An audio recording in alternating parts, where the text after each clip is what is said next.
Hello everyone, welcome to the Public Transportation Safety Certification Training Program Interim Provisions webinar. Before we get started, I'd like to go over a few items so you know how to participate in today's event. You've joined the presentation listening using your computer speakers by default. If you would prefer to join over the telephone, just select telephone in the audio pane and the dial-in information will be displayed. You will have the opportunity to submit text questions to today's presenters by typing your questions into the questions pane of the control panel. You may send in your questions at any time. We will collect these and address them during the Q&A session. And now we have a very special guest to welcome everyone to today's webinar. Good morning and good afternoon to participants from across the country. My name is Angela DeLuger. I'm the Deputy Associate Administrator for FTA's Office of Transit Safety and Oversight, and I'm here to welcome Therese McMillan, who is the Acting Administrator of the Federal Transit Administration. Thank you, Angela, and I want to begin by thanking each of you today for joining us. We've been very fortunate to have your participation every step of the way as we've worked to implement our new safety authority under MAP 21. Everyone at FTA really appreciates your engagement and your cooperation. We never miss the opportunity to say that our goal is to help a safe mode of travel stay safe. And together we've done a tremendous amount of work towards that goal over the last 2 years. Last year, we issued proposed interim provisions for the Public Transportation Safety Certification Training Program. And today, we are here to talk about the final interim training provisions designed to help our industry adopt safety management systems, which you will hear referred to as SMS a lot today. Now, from the very beginning, we have known that we would need a flexible, adaptable approach to safety. I understand that there's approaching 300 of you participating today, and that means, by definition, that this group represents small, medium, and large operators, I'm sure, across the country and operating in very different environments.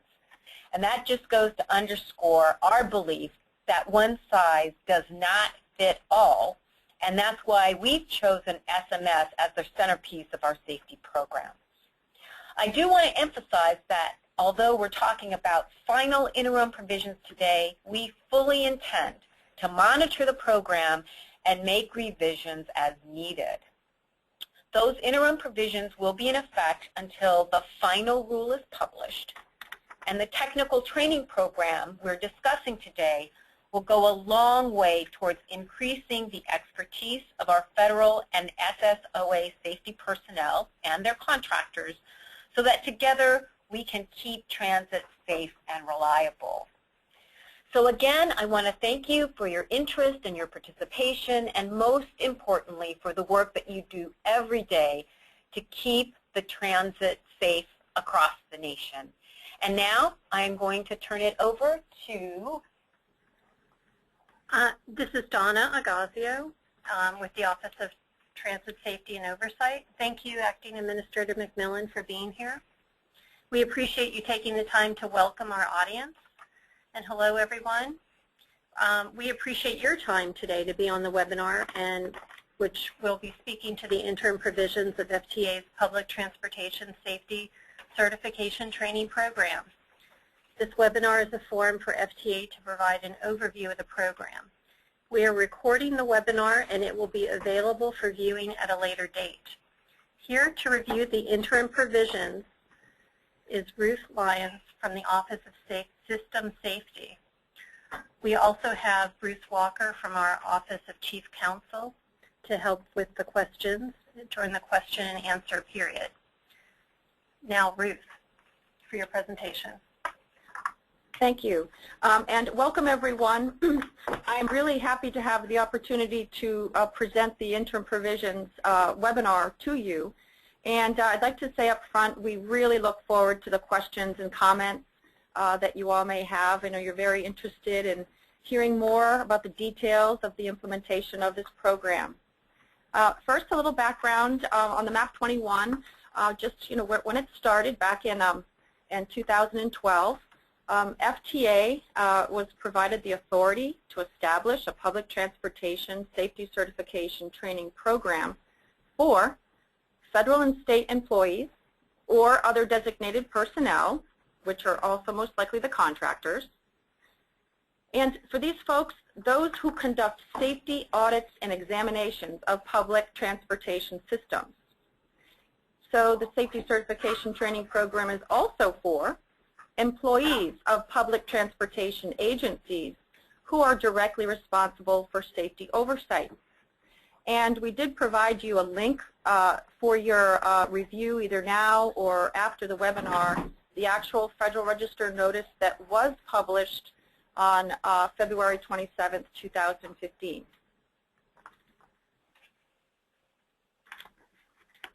So additionally, because the rulemaking process can be so long and extensive and sometimes very time-consuming, MAP 21 also required FTA to establish the interim provisions for the certification and training of the personnel described in the previous slide. What I wanted to do is just kind of set up a little bit of dialogue here on some of our expected outcomes of the implementation of the interim provisions.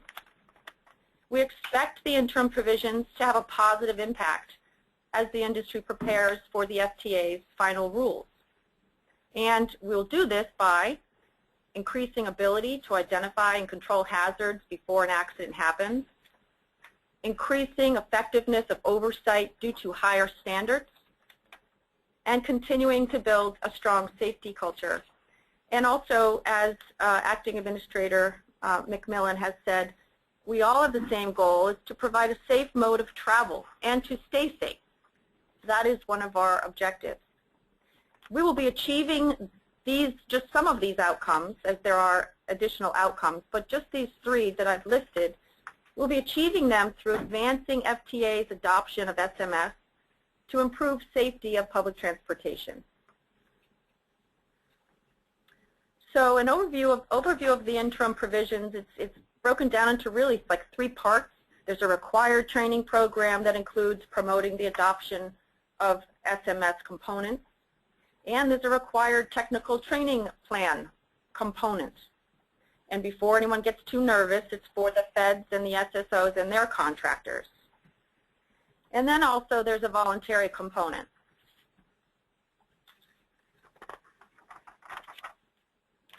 The interim provisions published February 2007, 2015. The effective date is May 27, 2015, although the Federal Register notice does say May 28th. We can take the May 28th, of course.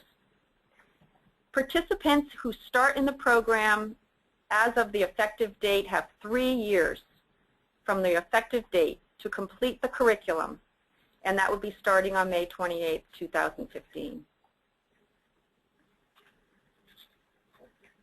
Just a little bit more detail on the required participants.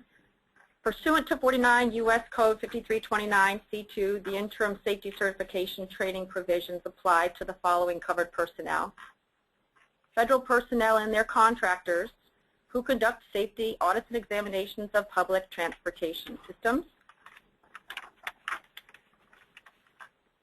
SSOA personnel and contractors who conduct safety audits and examinations of rail fixed guideway public transportation systems not subject to FRA regulation.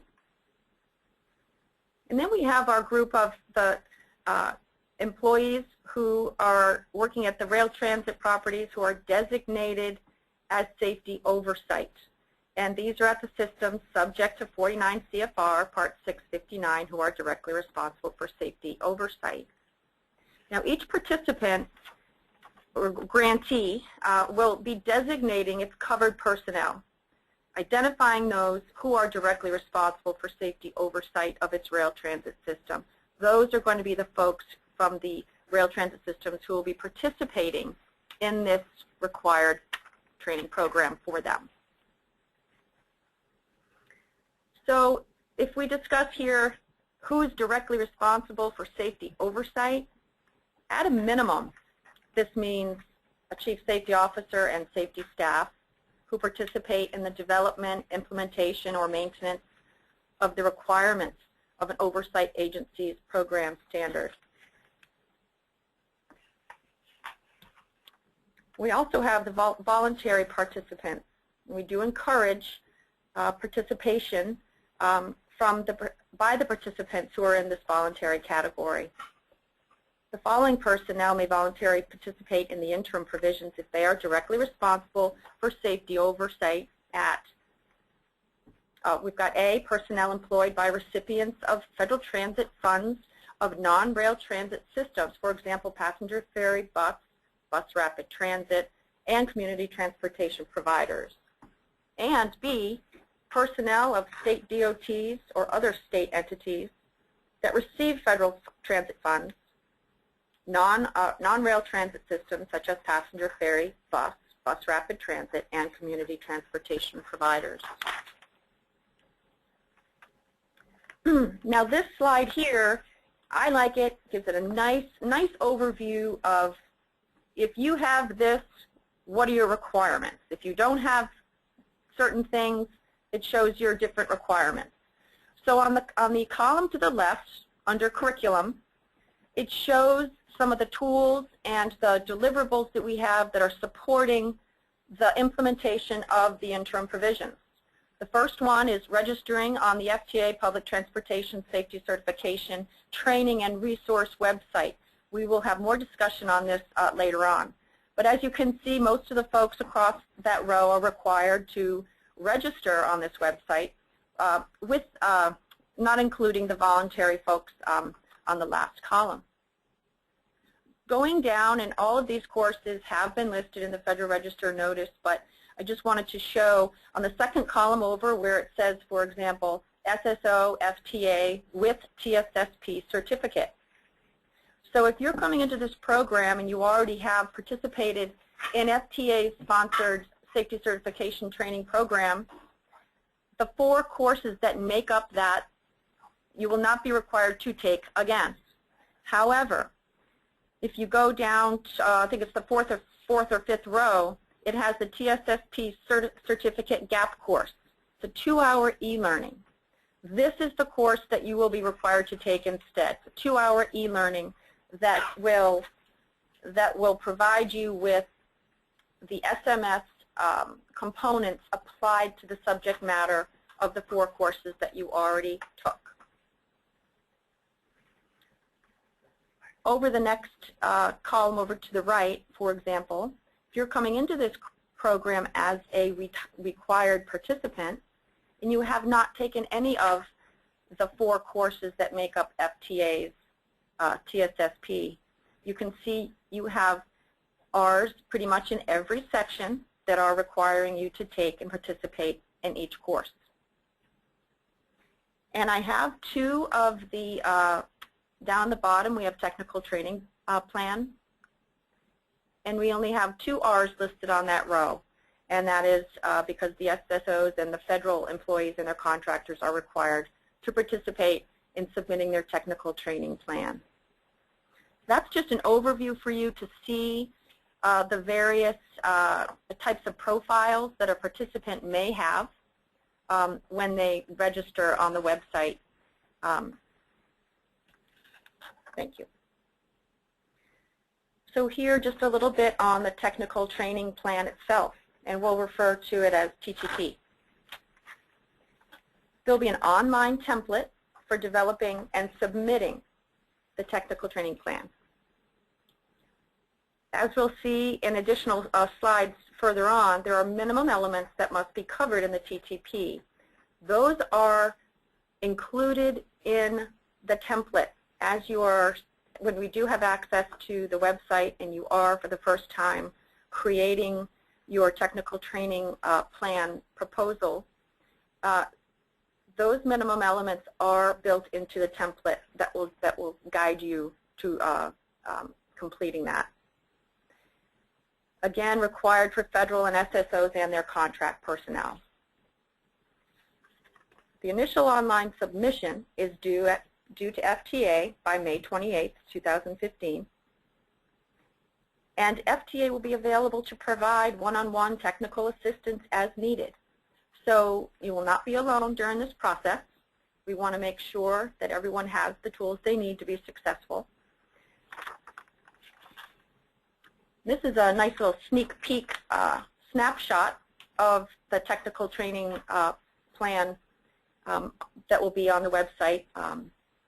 And as you can see, if there's various training that you have either taken in the past, someone in your team has taken, or one that you plan to take that's offered by one of the RTAs in your jurisdiction, entering the course name, course number if applicable, course type.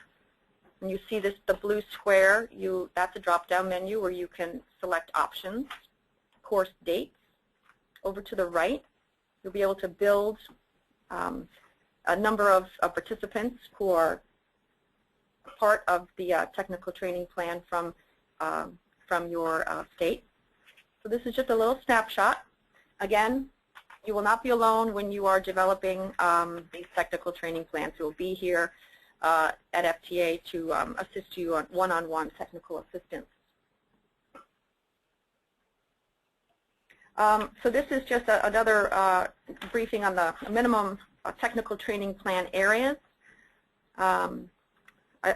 This was provided in the Federal Register notice, but I'd like to, for folks who either didn't get a chance to read all of it, I thought it was important to provide what some of those minimum areas were. How are you, if you are a Fed or a state personnel or contractor who are going to be providing oversight, safety oversight, how are you going to ensure that you are have an increased awareness or training on the agency safety plan implementation or the system safety program plan since technically still under 659? Agency configuration management program at the transit properties. How are you gaining knowledge in the following areas of the RTAs that are in your jurisdiction?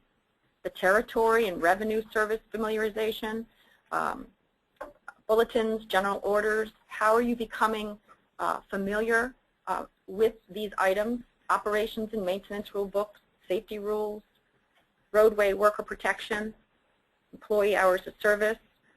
And as you see, there's this technical training is very important for folks to ensure that they have to provide effective safety oversight.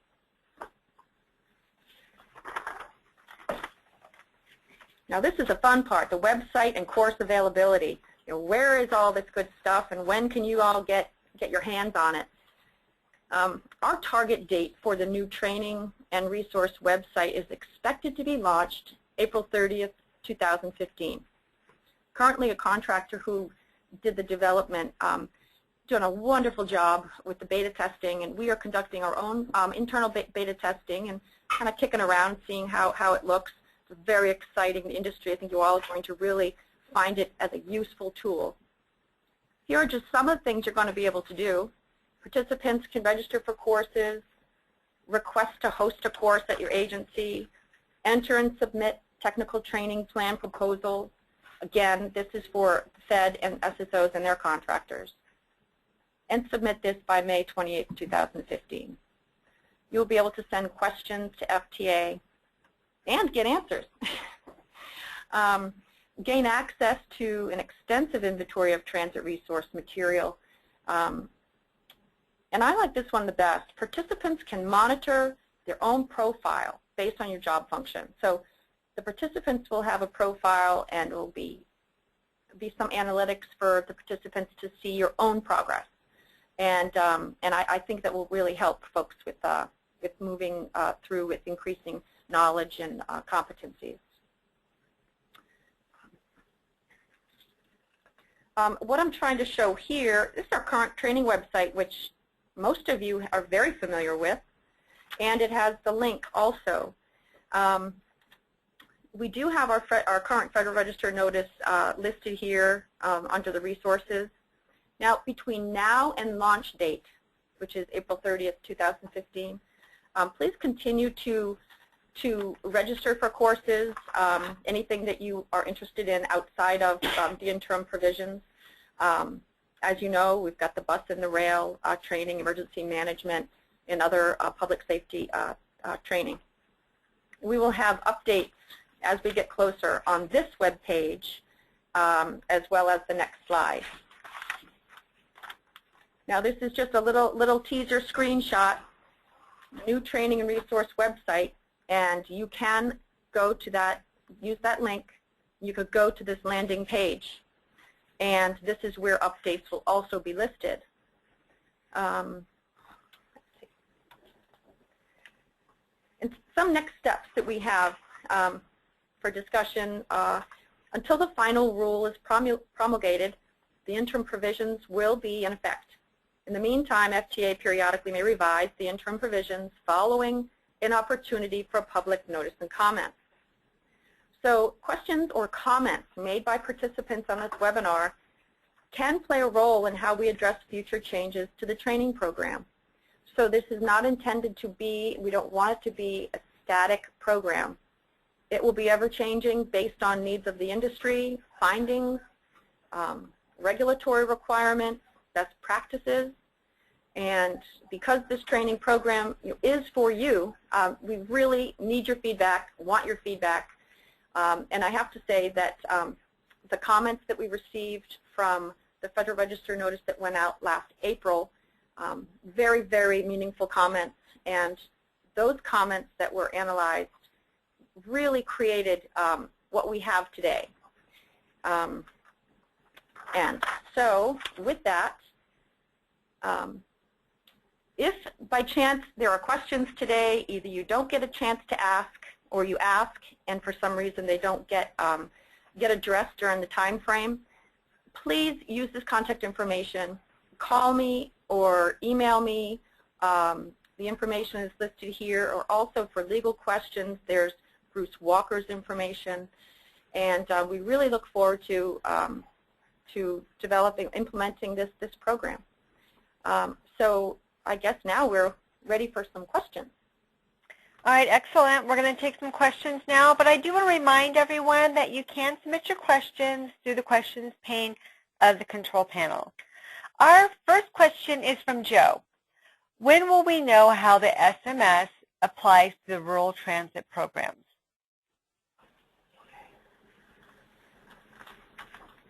And this is Ruth. If you could ask that again, I didn't hear you very well. Sure.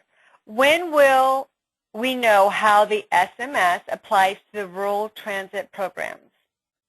Did you say the rural, R-U-R-A-L? Yes. This is Bruce Walker with the Office of Chief Counsel. If I'm understanding the question correctly, at this juncture, SMS, if you may recall, Administrator Rogoff had administered a DCOM, published a Dear Colleague letter some time ago, I believe in the 2012 timeframe, in which it was articulated that SMS would be the framework that FTA would be engaging in for its all of its safety rulemaking efforts.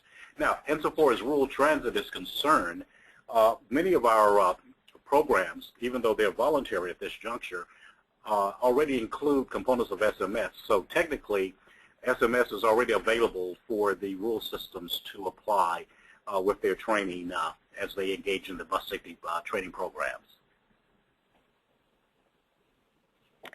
All right, thank you. Our next question is from Velvet. Bear with me, this is a long question. For the technical training to be developed and administered by the SSOs, please describe what will be permissible with regards to who must teach and train courses. For example, if the SSO hires a consultant for general technical support, that consultant may be tasked with developing the technical training program. However, all SSO consultants are required to complete the training program. How will this work? Will consultants who deliver the training need to go through the training that is developed? That's a very good question. First of all, when you're addressing the who must teach, just a second, where to go? It's up to the discretion. If you are identifying technical training that is to be completed and proposed in the technical training plan, selecting someone who's got the qualifications that you deem are acceptable. We're trying to give some independence to the SSOs with the technical training plan proposal by utilizing training that's either conducted at the rail transit agencies or using a contractor. The question of if a contractor is actually delivering the training, I think some of these would have to be on a case-by-case basis. Was it a train-the-trainer class, or was it just a direct? So it was a train-the-trainer class, then the instructor had received the training. So some of these would be on a case-by-case basis. This is Bruce Walker. Ruth, and if I might add to your response to that question, keeping in mind that the SSO is the entity that's ultimately responsible for ensuring that the training is developed. So therefore, as part of the contractual framework that they're engaging with their consultants, those are specific issues that would be worked out between the SSOA and the potential contractor. Now, once the training is developed, of course, it would be the expectation that the trainer would be competent in regard to the issues. But as Ruth indicated, as it relates to the technical training plans, FTA will provide one-on-one assistance as needed through our office with Sean Thompson and/or Maria Wright. All right, thank you both. Next question is from Tabitha. What is the role of the MPOs in safety oversight? Well, this is Bruce Walker again, and safety oversight, or safety itself, as a general rule, is everyone's responsibility.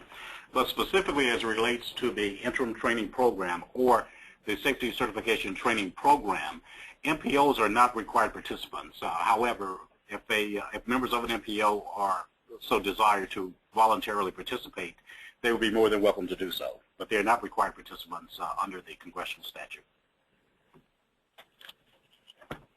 Okay, our next question is from Cynthia. So bus systems are not required to have a certified safety person.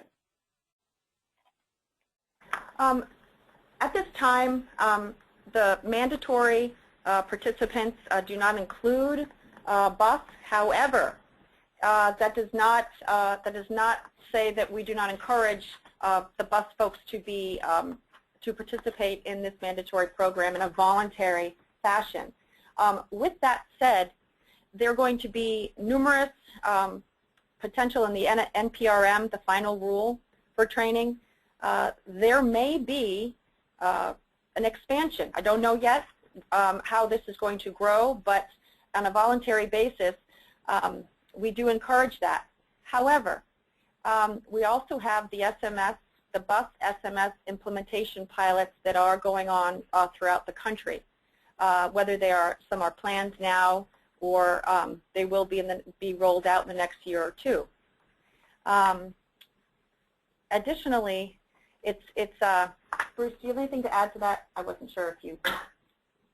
No, I would just want to re-emphasize the fact that insofar as the safety certification program is concerned, again, as it relates to the transit providers, it's primarily going to be targeted towards those who are directly responsible for safety oversight, not the operations personnel, but again, those who are directly responsible for safety oversight.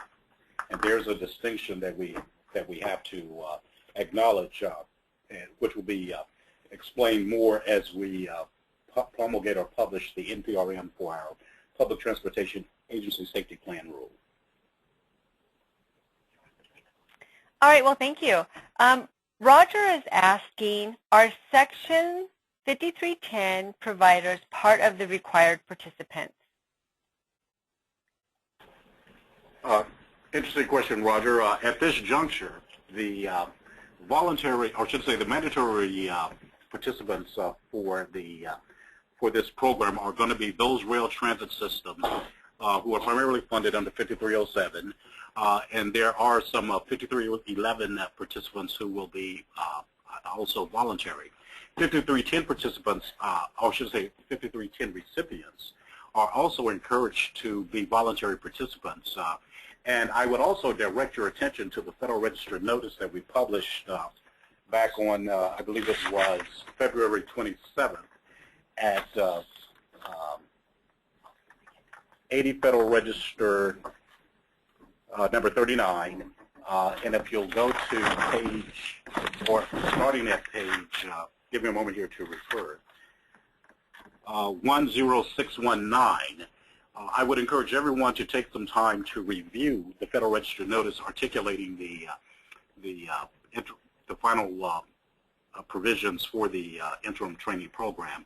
I think you'll find many of the questions have already been addressed as we were responding to the comments that were submitted from the as we were first proposing this program. All right. But again, keep in mind, though, go ahead, Bruce. I'm sorry for speaking over you, Lori. I was just going to reiterate that 5310 participants are more than encouraged to be voluntary participants in the program. Excellent. Thank you. We have a question from Patrick. What if you have a certificate from one of the required trainings, but it has been 10 years since you last took the class? Would you still be required to take all 4 required classes? Thank you very much for that question. That is a good question.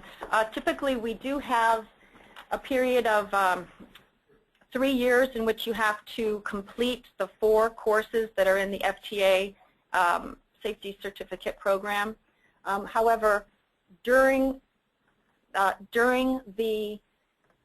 10 years, we're going to do a case-by-case basis.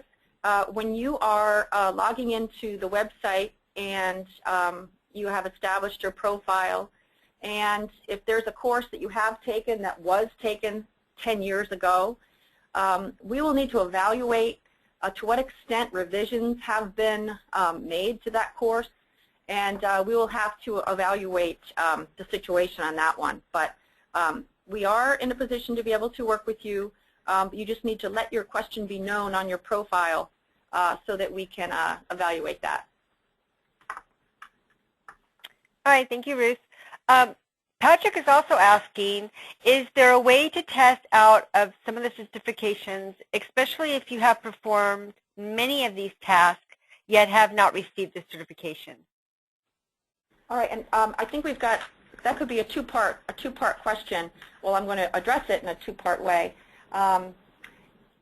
If right now we're establishing in the interim provisions, we're establishing a baseline with sending out the information for the industry to develop and implement components of SMS, and we're doing that through a lot of the training that we have in the required program. With that said, for the most part, we stated this in the interim provisions, that at this time we're not necessarily going to be looking into equivalencies. However, in the NPRM, the final rule, we are contemplating establishing processes on how we will evaluate that. The second part of the question,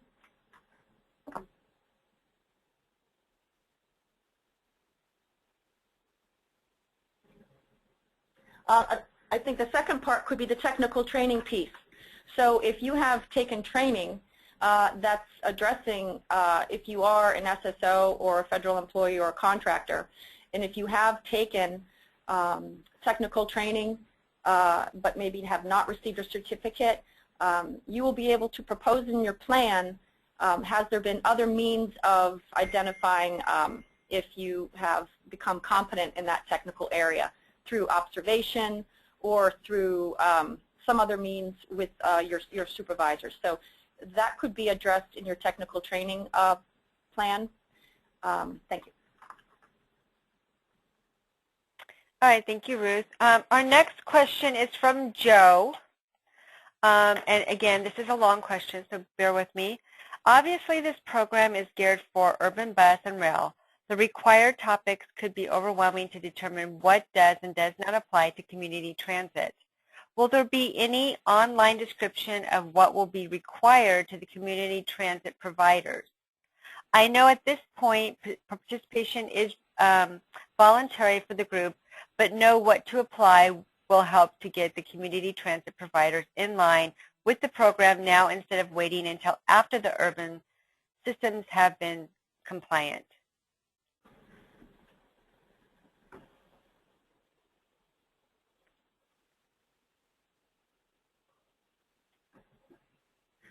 Well, this is Bruce Walker again. I believe the questioner may be conflating some of the requirements with regard to mandatory participants who are RTAs and the voluntary components, which are bus providers, whether they're urban or rural. So therefore, again, to reemphasize, the mandatory participants with regard to the interim provisions are going to be those RTA personnel who are directly responsible for safety for the at the fixed rail guideway systems that are subject to 49 CFR 659. And again, voluntary participants will be those recipients who are directly responsible at bus systems, be they urban or rail. Hopefully that clarifies the question for you, or the issue. All right, thanks, Bruce. Please feel if you have some additional questions with regard to that, we're going to be providing a email address for follow-on questions that will be provided at the close of this session today. All right, I have another question. It's from Vijay. If one has taken one or more of the required courses several years ago, will they have to repeat those courses or just take the remaining courses to obtain FTA certification? Yeah, thank you for that question. Basically, again, just like the previous question, if it was recent, within a reasonable amount of time where the courses have not been significantly revised, then you will not be required to. But what we will ask is, in the profile, you can upload your certificates from your completed courses, and we will evaluate that. If you have problems with identifying the location of your certificate, you can contact me, and I can work with TSI, or you can contact TSI to get that certificate to upload it. But that is a good opportunity to use that contact FTA. That'll be on your profile, where you can ask the questions based on the nuances of your profile and the requirements.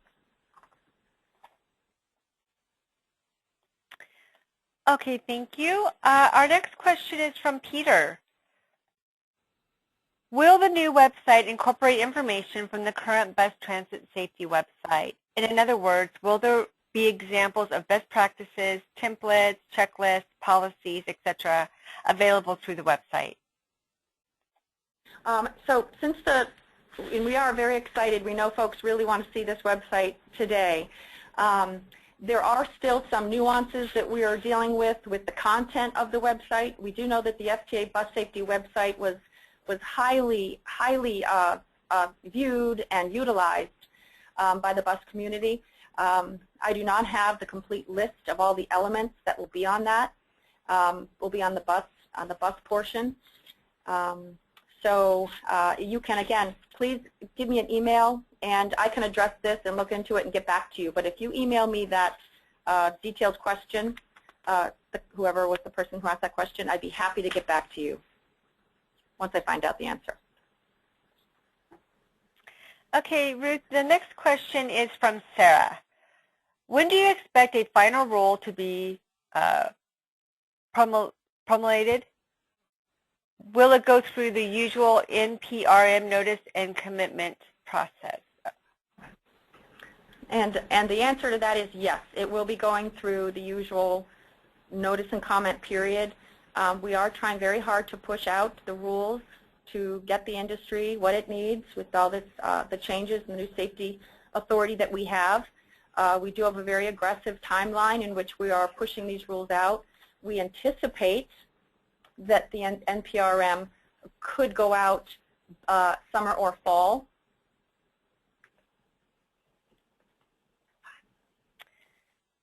All right, thank you.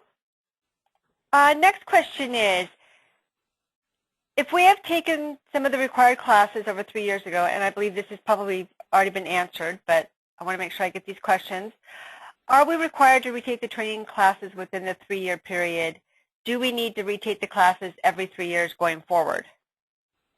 Oh yeah, and the answer to that is no. However, if it was a significant amount of time, when you're submitting your certificates based on what is on your profile, and you're needing to show us that you have previously taken this course, if it was very long ago and extensive revisions have been conducted, you may be required to. But if it was recent, and again we need to evaluate the revision schedule, and we will let you know. But we're not going to try to make things harder for participants. We want to be able to work together.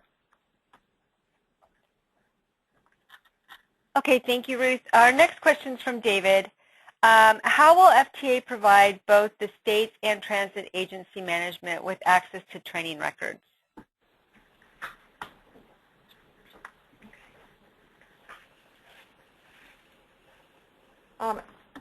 The good thing about using the website is that we're going to have various means to maintain training records.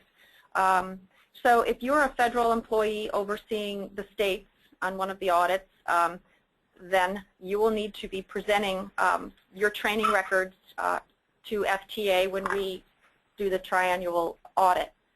Likewise, if you're the SSOs and you're overseeing the RTA's compliance with the various programs that you will be developing and implementing, to have those training records readily available showing that you are overseeing your training compliance. That's very important. The website will allow you to not only track your training participation, but you will be able to print off the certificates from your profile. So there should be various means in which you will have access to records. But basically, if you're participating in the program, it's your responsibility to maintain your proof of participating and completing the training. Our next question is from Nancy. Is the TSI course registration website that SSOs used in the past not be used any longer? Currently, the way that the new website is going to be launched, in the interim, when you're registering for a course, you will be registering onto the TSI website. And in the future, that may there may be some changes to the mechanics of that, but currently, one-stop shopping, you will go to the FTA training and resource website, go onto your profile, register for courses. Some will be e-learning and some will be classroom training across the country. But when you do click on a class that's offered by TSI, it will bring you to the TSI registration webpage. And Ruth, if I might add, when you say TSI, just for those who may not be familiar with the acronym, that's the Transit Safety Institute. All right, thank you both. Next question is from Linda. For the technical training plan, will we be required to complete a form for each course expected to be part of the plan, or are we able to outline a plan and get the FTA concurrence before we develop individual courses? Yeah, there's going to be various ways. You know, the template is one of the means in which we want you to have access to, so you can follow and ensure you're meeting the minimum requirements that we're asking for. However, if there's an additional tool or an additional means in which you want to present your plan to us, we are open to that. If you want to present an outline, as long as you're providing the information that we need to ensure that you're meeting the minimum technical training component areas.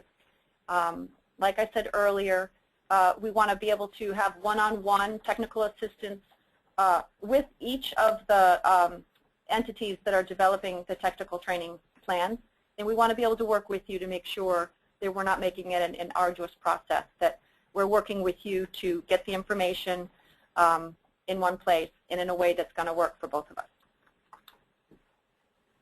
All right, thank you, Ruth. Next question is from Tammy.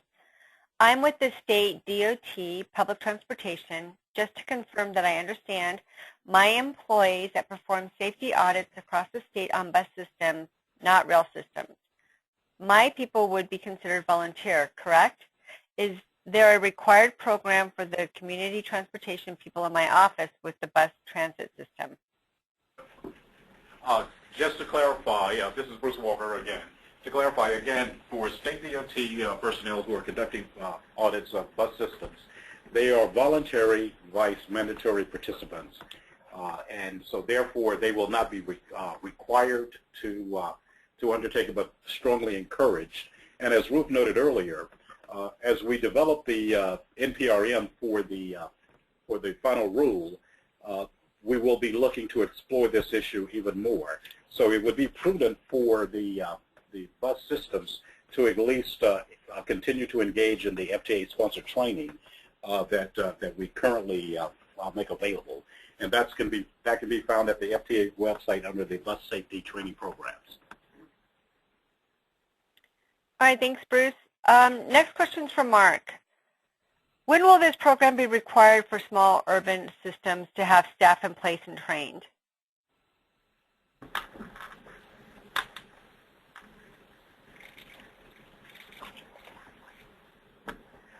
Lori, could you repeat that question, please? Of course. When will this program be required for small urban systems to have staff in place and trained? I'm not quite sure I'm tracking the question Mark has asked, but if he's referring to urban bus systems, again, that is a voluntary component of the interim program. If he's referring to rail transit systems, then as of the effective date, we would be looking for those participants to start the registration process. And as we've indicated, with the interim provisions, we are anticipating a 3-year time frame in which to comply. But we also recognize that as the interim program is implemented, that we will be going forward with a proposed rulemaking to finalize this program. So any training that is conducted during the interim period will naturally cross over or crosswalk to the final program. Okay, thank you. Linda is asking, none of the contractors have the training yet, so how can they be trained and certified in order for SSO to use the contractor? Thank you for that question, and that was addressed in either the ANPRM or the Federal Register notice.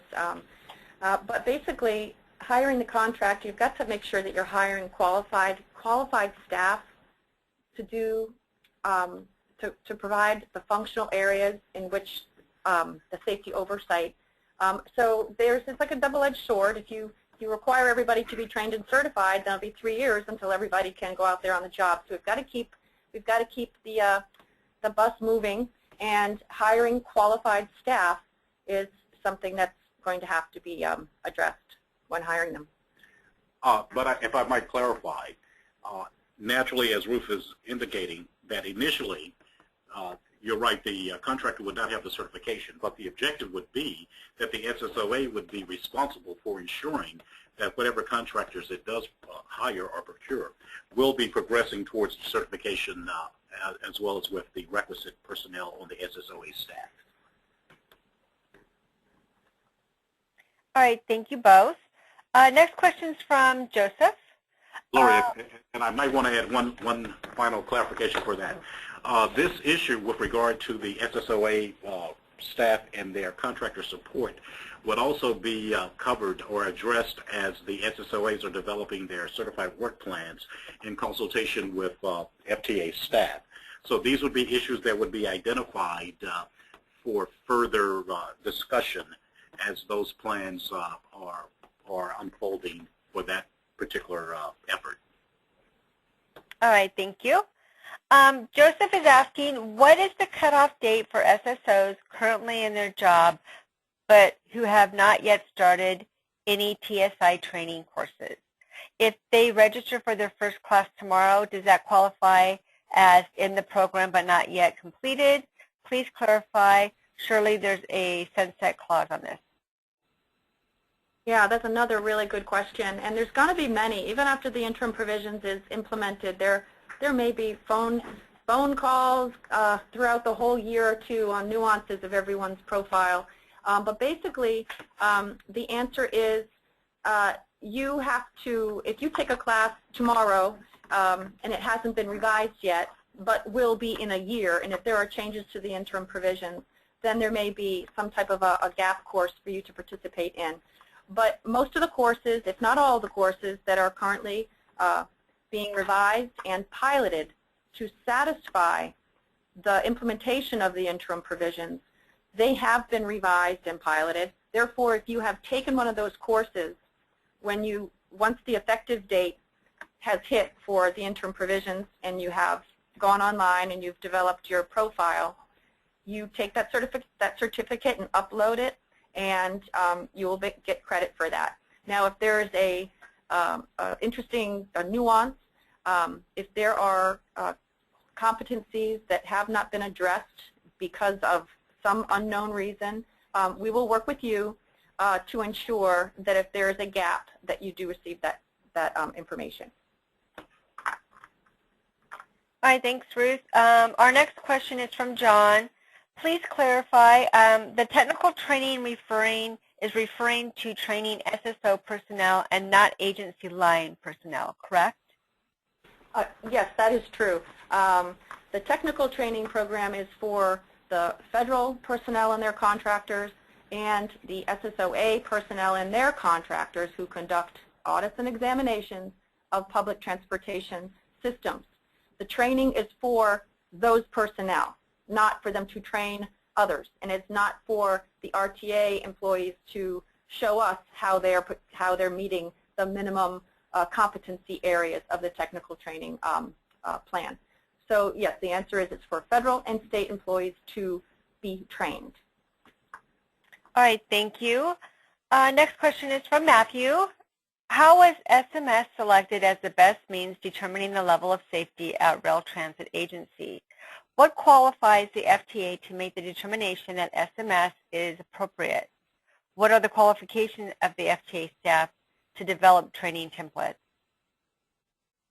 All right, well, so basically, back in, I believe, 2012, our then Administrator Rogoff proposed the adoption of safety management system into the transit environment. And we are moving in that direction. And we have worked with developing numerous SMS awareness courses. We've overlaid SMS components into all of our existing courses that are being pushed out to the transit industry. So it was the then Administrator Rogoff who moved us in this direction, and we are very excited about it. And this is Bruce Walker. I might add, this decision was not made in a vacuum. FTA impaneled a advisory committee some time ago called the Transit Rail Advisory Committee, and SMS was also a recommendation that was provided by that committee as a means for improving safety within the public transportation system. And insofar as FTA personnel and their ability to train for SMS, again, keep in mind that we're utilizing FTA-sponsored training facilities who have the requisite staff or instructors on board to provide the training. Now, as we unfold the notice of proposed rulemaking for the final rule, we will also be looking at other organizations that can provide or do provide training in this venue as well. But again, that will be addressed further in the notice for proposed rulemaking. And to answer the second part of that question, with regard to the training, developing training templates and the qualifications of FTA staff, we're very proud of the work that we do for the transit industry. We have developed processes in place.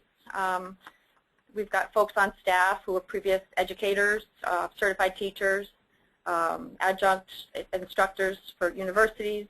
We reach out to our TSI, to our intra-agency coordination, working with other government entities, an amazing contract staff who have the qualifications and the skills and the proven best practices to develop the training template. So what we do and how we do it, it's so that the industry gets the products that it deserves. All right, thank you. Our next question is from Luciano. Do transit agencies that provide bus public transportation services such as fixed route and paratransit services required to participate in this program? This is Bruce Walker again. I believe we've addressed that question, but this was probably submitted prior to that. But again, just to reiterate, the bus or the classification of providers that was just described would be voluntary participants in the interim program, and they're strongly encouraged to do so. All right, thanks, Bruce. Our next question, when will state DOTs are required to develop and implement transit bus safety programs?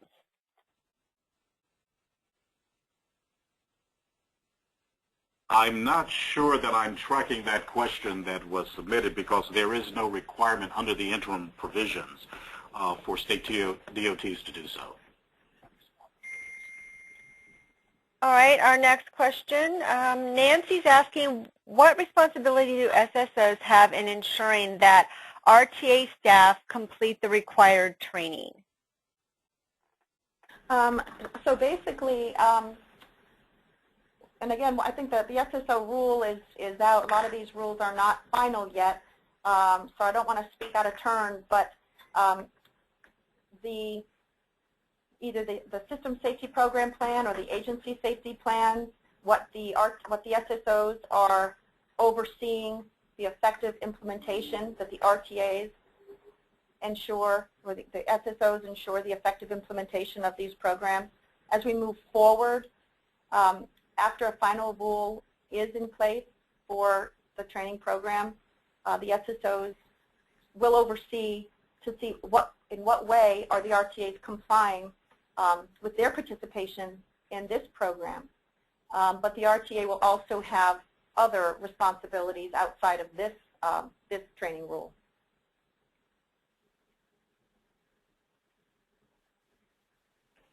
All right, thank you.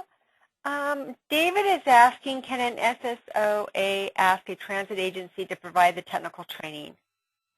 Well, absolutely. What we hope to do is to foster through the implementation of the interim provisions and in the future the final rule, we want to foster collaboration between the SSOs and the RTAs. The RTAs, many of them have a very robust technical training program, and some don't have a robust, but they may have, depending upon your jurisdiction, if an SSO has a very large transit property in their jurisdiction, they may have a very robust technical training. And we really hope that folks will take advantage of the local training that's provided and to work with your transit property in your jurisdiction to participate in their training. All right, thanks, Ruth. Our next question is from Sam. Can you elaborate on the course material for the system safety components of the certification? For this question, I would like to, I'd like to be able to, I don't have all the information in front of me, and I'd like to invite Sam to email me. You've got my contact information, and I'd be more than happy to give you a very detailed response to that. All right, thank you. Our next question is from Ben. Where can I find a bus SMS program?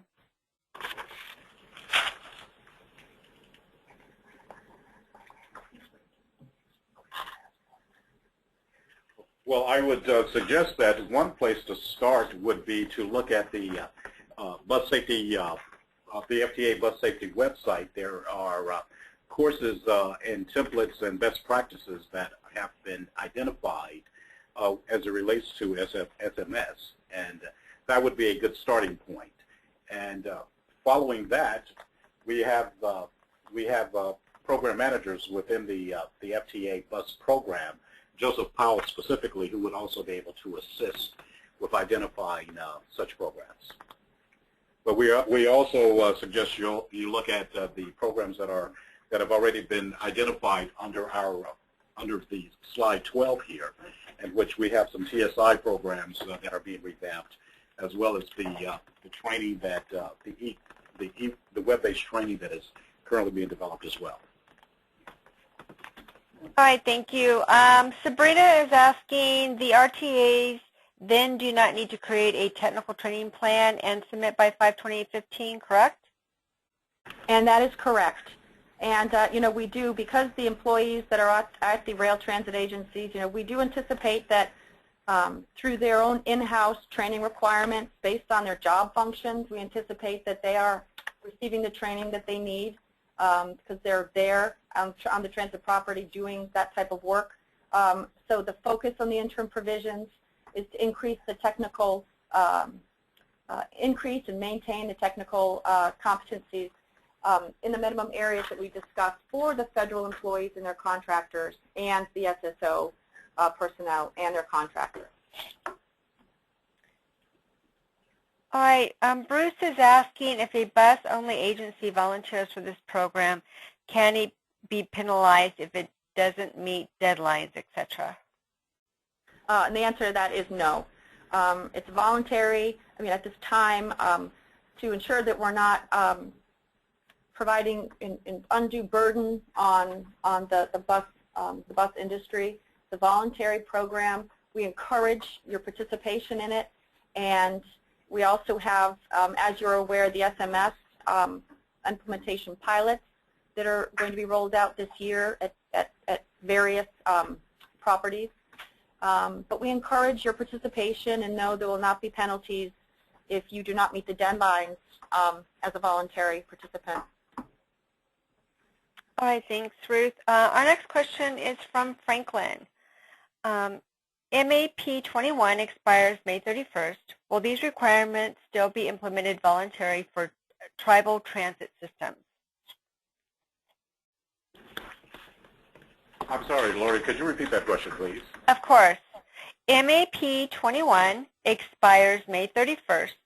Will these requirements still be implemented voluntarily for tribal transit systems?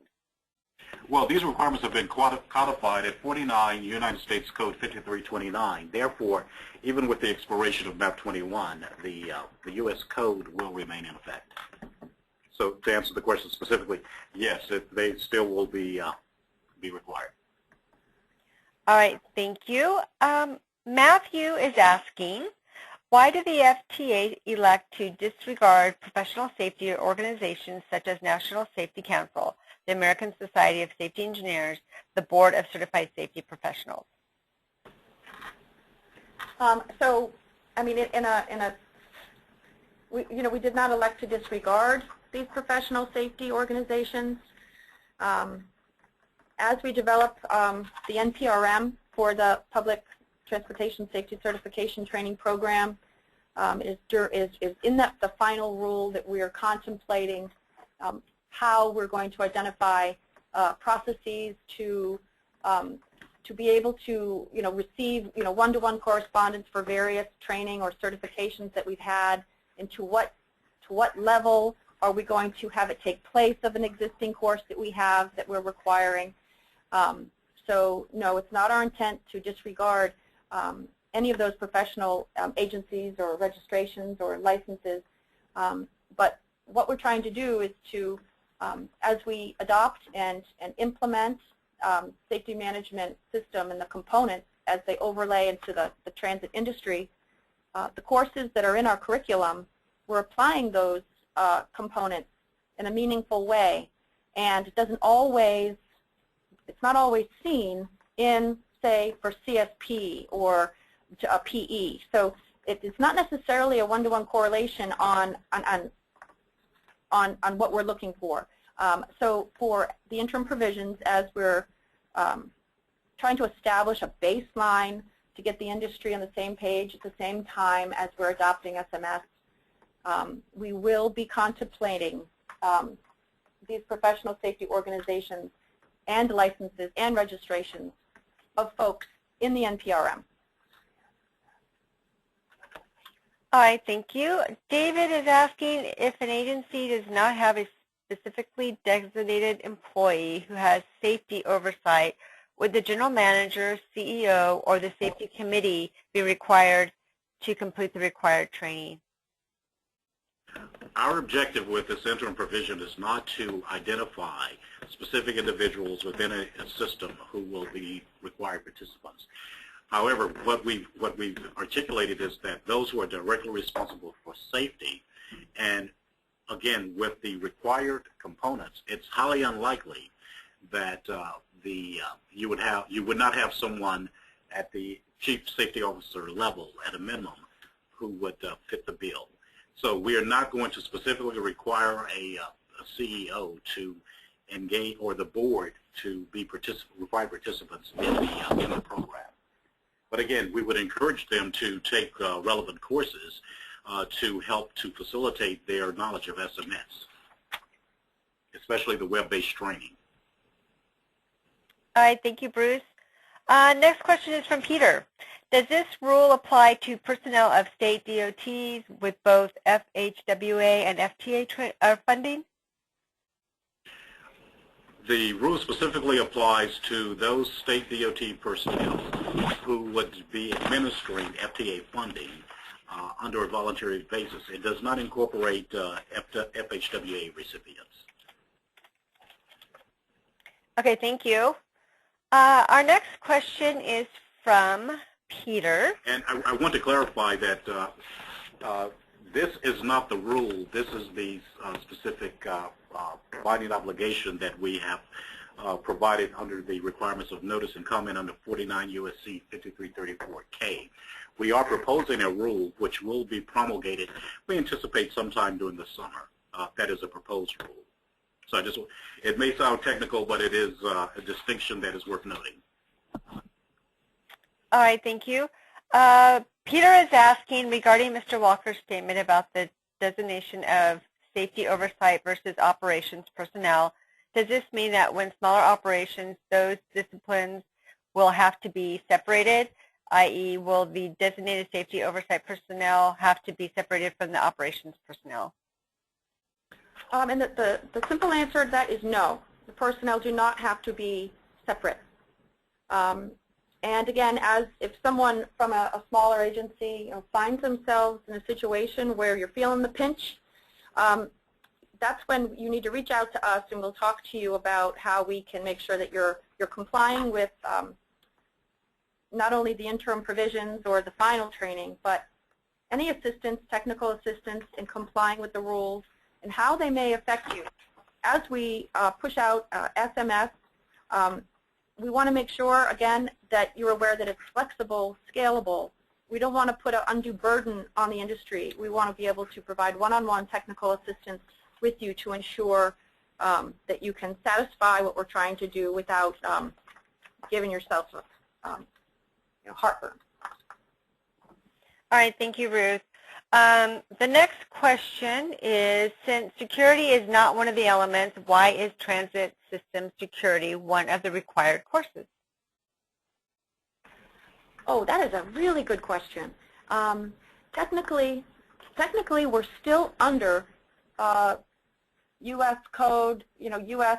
49 U.S. Code Part 659, and we're technically under that rule until our rules are finalized.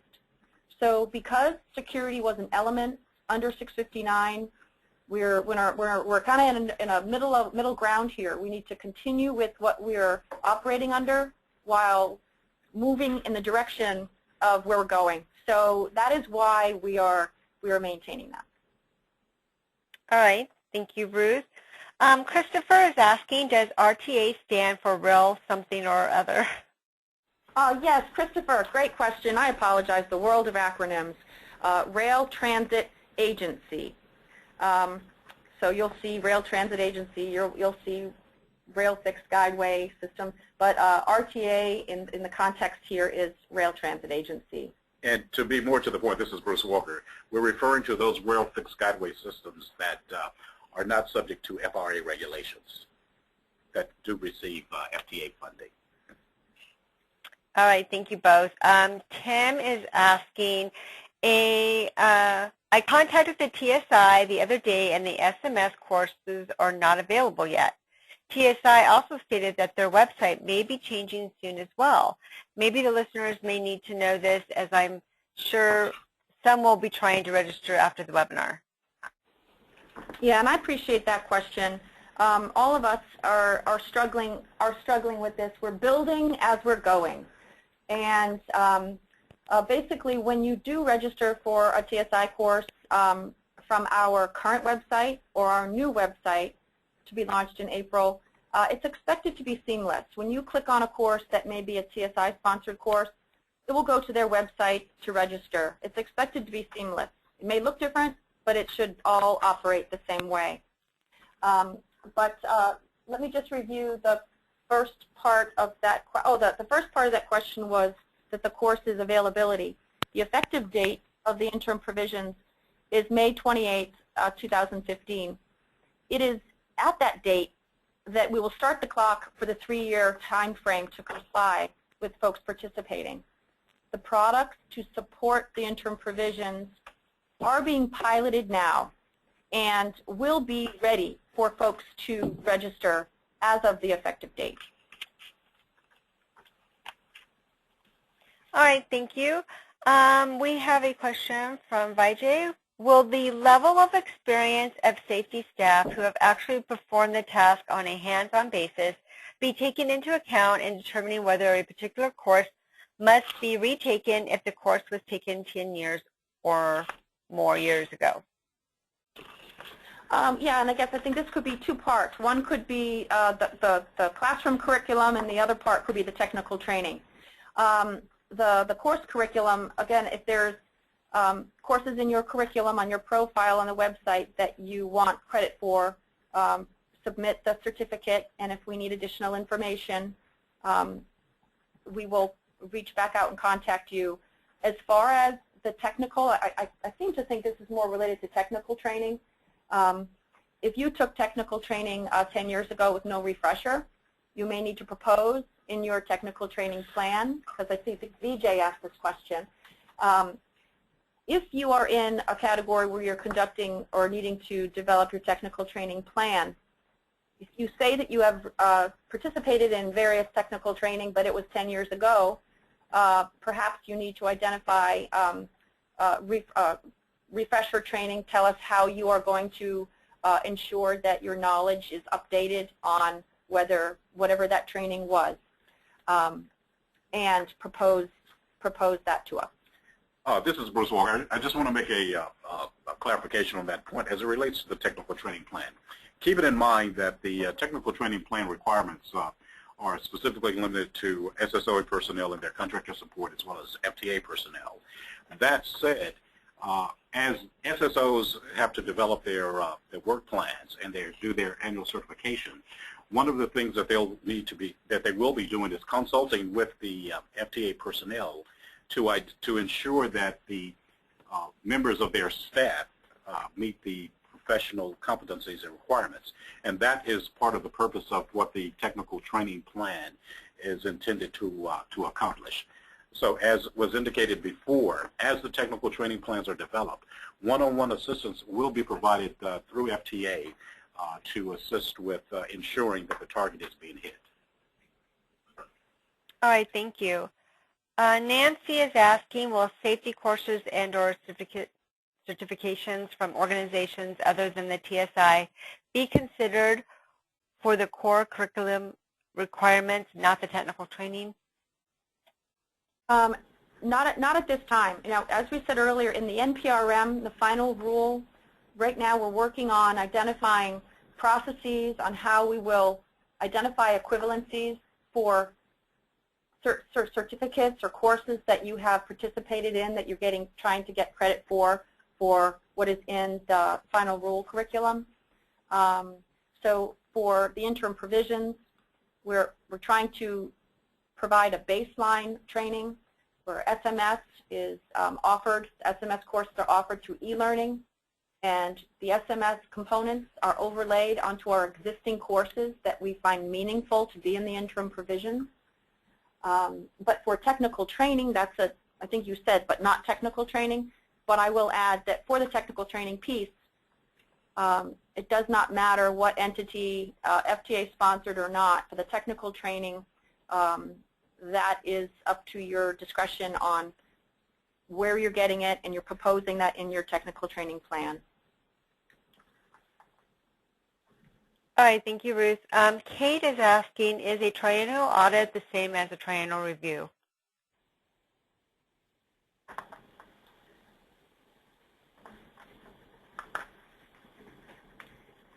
Well, there's the triennial review. Sorry, this is Richard Wong with FGA's Office of Chief Counsel. There is the triennial review, which is a overall 3-year review that we conduct of every transit agency. And it's a broad review over an agency's entire operations. And that may differ from a review that is conducted every 3 years on other aspects of the transit agency's compliance. So there's the broad triennial review with a capital T&O, and then there are maybe separate 3-year audits that may be conducted. This is Bruce Walker to speak specifically to the question. If I'm understanding it correctly, based on what Richard has explained here, the answer is they are 2 separate and distinct functions that occur. All right, thank you. Cynthia is asking, do bus systems have to be certified safety person? I'm sorry, do bus systems have to have a certified safety person, or is this only required for rail? The interim provisions are specifically, the mandatory component is specifically geared towards rail transit personnel who are directly responsible for safety, and for SSOA personnel and FTA personnel who conduct safety audits and examinations. So the specific answer to the question is no, bus systems are not required to have a certified person under the interim program. However, this subject will be addressed in the NPRM as it is being developed, and we'll be looking for public comment with regard to that subject. All right, thanks, Bruce. John is asking, are you going to make TSI more available to small agencies? Do not have to send people halfway across the country to get required training. So basically, it's a 2-part answer to that one, and I can appreciate this question very much because I know it's on a lot of folks' minds, even if they're not a small agency. We got some of this we got wonderful comments from the ANPRM and from the initial interim provisions that went out back in April. Folks were really concerned about the burden, and we're looking for some various other opportunities to receive training. And we're moving in the direction of offering more e-learning. We do now have at least 2 of the required courses under this interim provisions are provided in the e-learning format. But also, our training model has been industry, rail transit agencies will request to host a course. And what we hope to do is that if you have the opportunity to register for a course that's being hosted at a nearby agency. If that's not possible and you feel like you're not ever getting a break, you'll contact me and I will help you, and TSI will also help you to make sure that we can decrease that burden as much as we can. All right, thank you, Ruth. Christopher is asking, what will FTA do in deciding on the final regulations not to overburden rural transit systems that are subject to 2 or more state oversight because they operate interstate service? Well, this is Bruce Walker. At this juncture, I'm reluctant to speak on anything that would be in the final regulation because it still will have to undergo the statutory requirements of public notice and comment before we come out with a specific rule. However, keeping it with that said, FTA's intent is to ensure that any requirements developed are flexible and scalable depending on the mode of transportation and the size of the entity.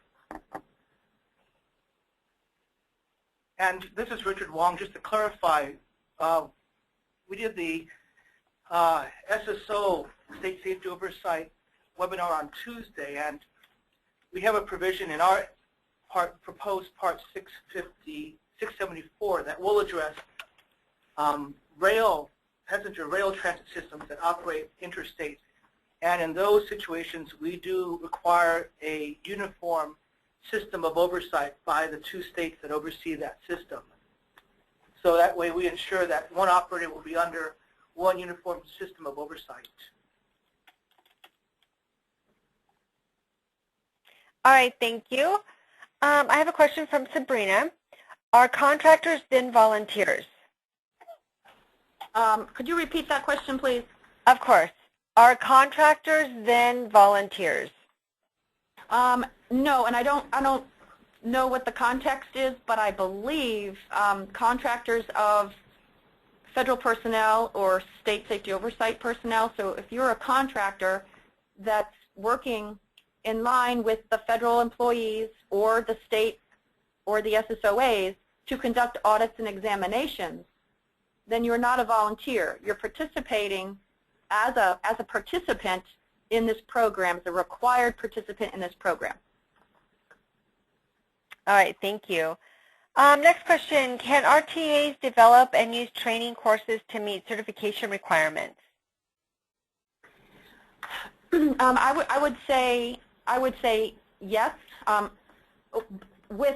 However, for the technical training piece, since RTAs actually don't have to comply with developing a technical training plan, then in that capacity, no. But if you are an RTA and if you have to comply with the interim provisions, at this time under the interim provisions, the courses that we have provided in the curriculum is what is required for folks to take. However, in the future, as Bruce had discussed, in the NPRM, there may be many more opportunities for folks to meet the competencies that will be listed in the NPRM. All right, thank you. Next question from Eli. How does the phrase directly responsible for safety square with the concept that safety is everyone's responsibility? This is Bruce Walker. Eli, to address that question specifically, you must go back to 5329, which specifically states that FTA is required to develop a training certification program for those who are directly responsible for safety. So therefore, that's a statutory requirement that we are undertaking. Okay, thank you, Bruce. John is asking, all my certificates from TSI seem to have been lost in a move. Are they retrievable even if some were taken as far back as 2000? Wow, I don't know. I'm going to have to really think about that one. I'm just kidding. No, we want to work with you to make sure that, if you could email me with the contact information, ruth.lyons@dot.gov. I'm going to work with you to see what I can do, and we don't want to overwhelm TSI with having them retrieve certificates, but perhaps we can get some type of electronic confirmation. And so just case-by-case basis, I want to make sure that we can help everybody as best as we can. If you could please email me, and I'll see how we can help you out. All right, thank you. David is asking, when will the TTP template be available? Okay, so if you are a federal employee or a contractor conducting audits or examinations, and similarly an SSO or contractor who's conducting audits or examinations of a public transportation system, you will have that technical training template in your profile when you register on our website when it is anticipated to be launched on April 30th, 2015. So at that time, that's when it's expected to be available for you. But I will say, between now and then, you will be able to gather some information identifying identifying who are the folks that you're going to be tracking if you're an SSO. Who on your team are you going to be including in the technical training plan? And also, you can also start to gather based on the minimum elements of the technical training plan that were listed in today's presentation, but also in the Federal Register notice. You can start to gather some information to get ahead of that so that when the technical training plan template is on the launched website, you'll be ahead of the game. It'll just be a matter of entering in what you've already completed. All right, thank you. Next question. Since it was implied that staff who examine heavy rail structures will need to the training, is structural inspection staff required to take on the courses?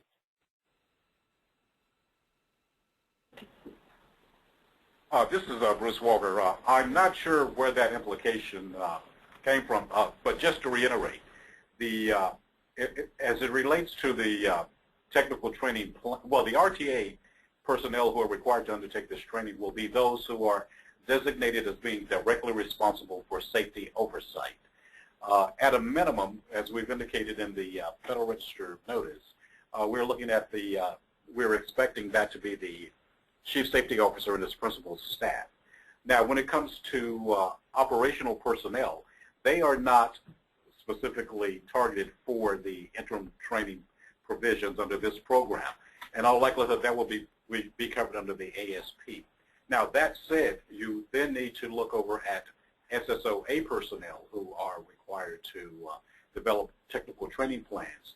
And in all likelihood, they would need to work with the RTA as they develop and explain the specific training requirements that they're going to have to undergo. All right, thank you. I have a question from Linda.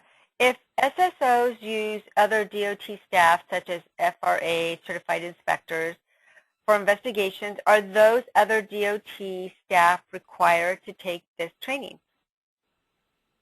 Yeah, and that is, all these questions are really good because they're getting into all the nuances and of the program being implemented.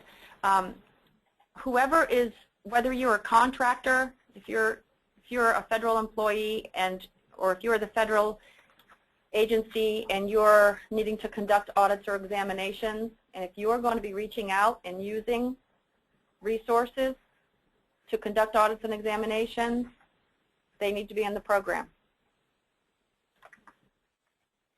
All right, thank you, Ruth. I just want to remind everyone that we are still taking questions, so please feel free to type your questions into the questions pane of the control panel. Our next question is from Colin. Colin asks, as a regional transit agency, is the new training certification program required for solely the Chief Safety Officer or the entire safety department, i.e. Transportation Safety Specialist? So basically, what we're asking, first of all, what FTA was required to do was to develop safety certification training program for federal and state employees that conduct audits and examinations, but also for designated personnel at the transit properties who are designated to conduct safety oversight. So we're giving the independence to the transit property because transit properties know best as to who's in a position to identify the designated personnel. All right, thanks, Ruth. Steve is asking, will there be an effort from FTA to make the classroom training courses be scheduled more available? And yes, absolutely. We're working with TSI under the interim provisions during this period where we're still developing the final rule. TSI has worked very hard to ensure that we can meet demand for all the folks that need to take this training. We are moving towards trying to provide additional e-learning. That's separate from the e-learning that we already have in the curriculum, but as we move forward, we want to make sure that we are offering not every training class can, is effective to be provided in the e-learning format. But TSI is working very hard to ensure that they can meet demand, and they're developing models and processes to ensure that we can get out there to as many parts of the country as we can. Thank you, Ruth. I have a question from Ben. Does the CTAA CSSO certification meet the requirements of these new FTA requirements? Well, basically, not at this time. Under this interim provisions, the competencies that we have identified are really different than the competencies that are provided in CTAA's certification. Not to say any one is good or bad or better or different, but they are different, and the competencies that we've identified are needed for the participants in our program. All right, thank you. Christopher is asking, why have bus programs been made volunteer only in regards to the training program? This is Bruce Walker. As we were developing the proposal for the interim provisions, we went out and asked, or we went out suggesting that the interim provisions would only be limited to FTA and SSOA personnel initially as mandatory participants, and then all other participants would be voluntary. Based on the response, and the reason we did that was we recognize that this is a new program that has to grow by steps. And we also recognize the fact that there are limited resources that have to be prudently managed. So therefore, we were looking at the best way to meet the congressional intent while still recognizing the reality of the availability of personnel and the training requirements. That's why we initially indicated those two classes as required participants.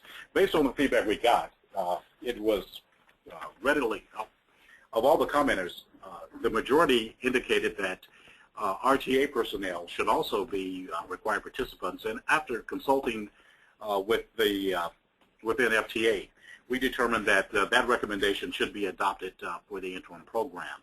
However, we still recognize that for bus participants, we still needed to take the time to grow that particular area. So in the future, it is a possibility that they can become voluntary, or should I say required participants, vice voluntary. However, we're not ready to make that recommendation, but if and when we should do so, we would put that out for notice and comment before making that revision.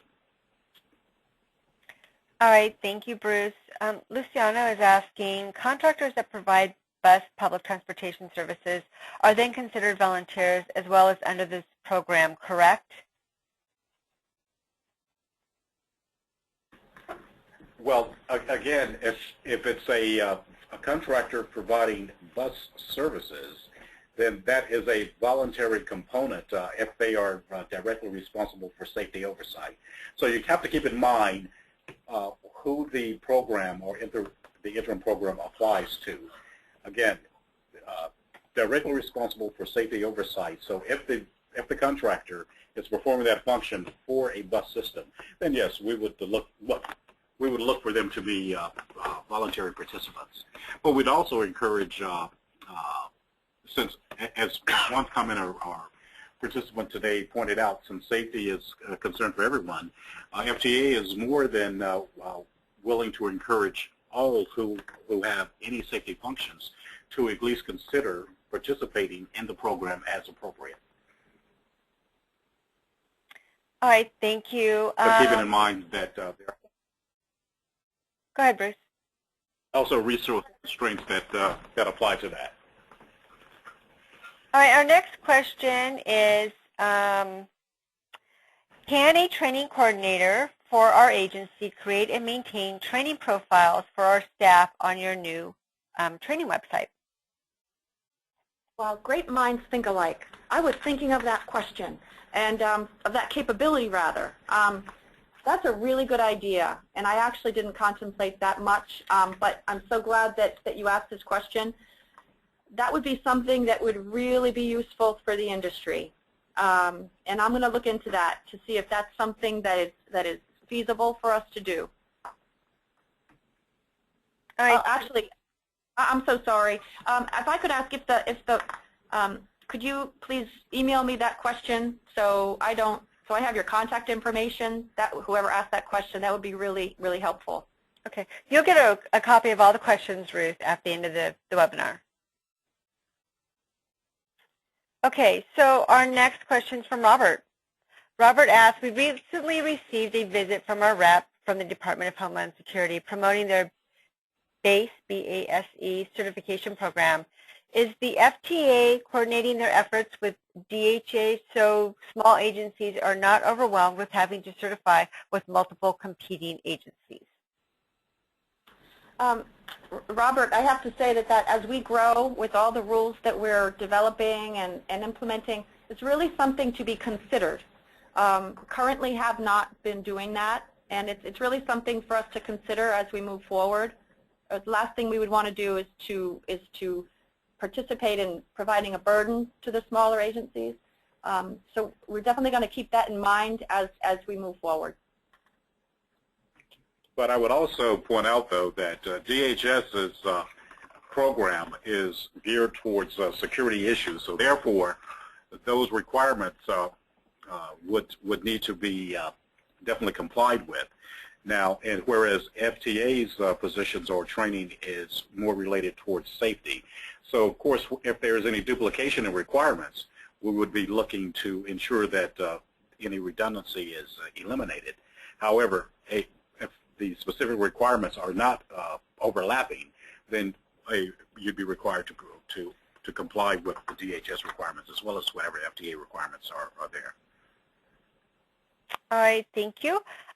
Linda is asking, are there definitions for audits and examinations in the context of the regulations?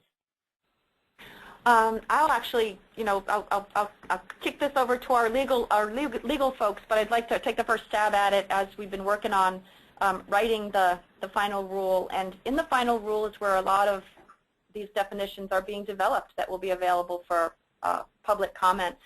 Bruce, do you have anything to add to that? Yes, I'd just like to clarify that this is the notice of proposed rulemaking. It's not the final rule itself, so therefore we will be looking for your input across the transit industry for the terms that we are looking to identify. And audits and examinations are two terms that we will be looking for additional input. All right, thank you. Our next question is from Patrick. And Patrick asks, what about doing online classes to meet demand for some classes? Oh, I think that's a wonderful question, and we discussed this a little bit earlier, but we can never talk enough about how we want to provide various means of offering the training to the industry. And we do have e-learning that is developed, piloted, and that will be available for folks participating in the interim provisions and across industry. Moving forward, there are additional opportunities that we have to develop and provide the e-learning for very critical courses. So that's something that we're definitely looking into. All right, thank you, Ruth. William is asking, is the accountable executive considered to be a mandatory participant for safety certified training? And really appreciate that question. And what we're trying to do is to provide the opportunity for folks to designate themselves who are designated as safety oversight at your transit property. And so it depends on the type of transit property you have, how complex it is, how many people you have. So basically, designated personnel, we believe that the transit property is in the best position to identify who that is. All right, great. Thanks, Ruth. Again, I want to remind everyone we have a lot of great questions coming in, but please do submit your questions by typing them into the questions pane of your control panel. Our next question is from Cindy. Will the FTA continue with the SSO program triennial audits, specifically if 2015 is the SSO audit year? Lori, could you repeat that question, please? Of course. Will the FTA continue with the SSO program triennial audits, specifically if 2015 is the SSO audit year? We have Maria Wright also with the Transit Safety Office to respond to that question. Please, Maria. Hello, everyone. Yes, the SSO audits will continue. And this is Richard Wong, also with the, Maria and I both handle the SSO program. And the answer is yes, the audits will continue because there is that 3-year interim period between the FTA's adoption of the final rule implementing 49 CFR, or the proposed 49 CFR Part 74, and the sunsetting of the existing Part 659 regulation. So during this interim period, we are not going to cease the 3-year reviews because it's not in anyone's interest to, to eliminate any sort of safety oversight. So we will be continuing the Part 659 audits until the states have formally adopted the Part 674 standards.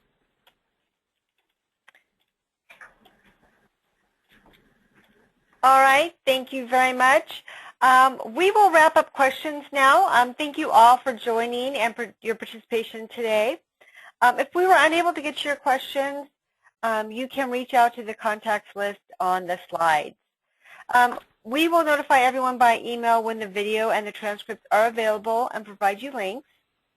Look for this within the next 2 weeks.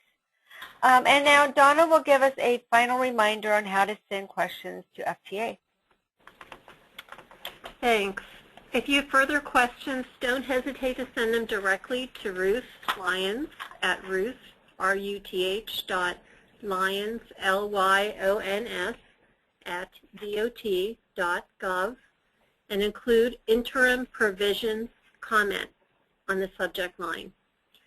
So look for more news on the safety program on FTA's website, and we thank everyone for being on this webinar today.